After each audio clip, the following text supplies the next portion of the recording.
Tonight showed how incompetent and inept Iran has become under this authoritarian theocracy. Their constant obsession with Israel's death, their willingness to sacrifice a double-digit percentage of their GDP over a generation on the destruction of a country they have no interest in and no borders with, and their deep, profound incompetence as a regime. I want to suggest that those are, in fact, deeply linked. I did not expect the attack, that's true. But Iran should have. It should have noticed that its air defenses were gone. It should have noticed that Netanyahu was chomping at the bit. It should have noticed that Trump was saying, I don't know if they'll attack. It should at least have secured its top leadership. The entire leadership of the IRGC Air Force was taken out in a single hit. That was made possible by the fact that they refused to notice that they were actually utterly defenseless, and rendered that way by Israel very easily back in October. Their nuclear sites are exposed to us, the ones that are not deeply buried under a mountain like Fordo, and their military bases are being shattered, and a Mossad operation from within Iranian territory took out a huge amount of their ability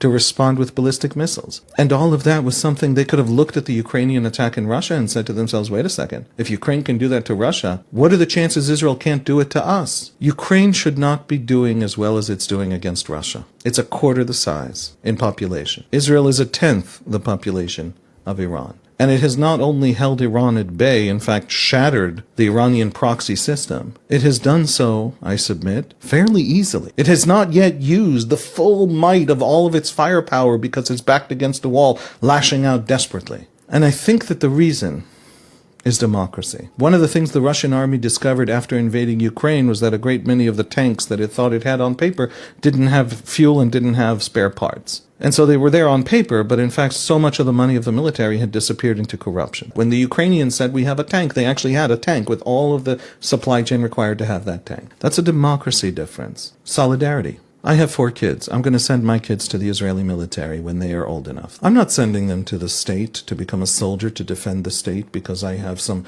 desperate loyalty to the state to the point where I'm willing to sacrifice my kids. So why am I sending them to the army? An army that, by the way, unlike, the Australian army, forgive me Australians, actually will have to potentially go into harm's way. And the simple answer is because right now a lot of other Israelis have their kids in the army, protecting my kids. There is a circle of solidarity, and when it is our turn to join those ranks, we are repaying a debt. You can only have that in a democracy. It's much harder for an elected leader to send children to war for a fantasy of his own grandeur, or of a great religious redemption, as in the case of Iran. And a democracy also tends to have a free economy that produces innovation. Innovation of the type that could put, Israel in the lead in this new kind of war. No country in the world is more prepared for that than Israel.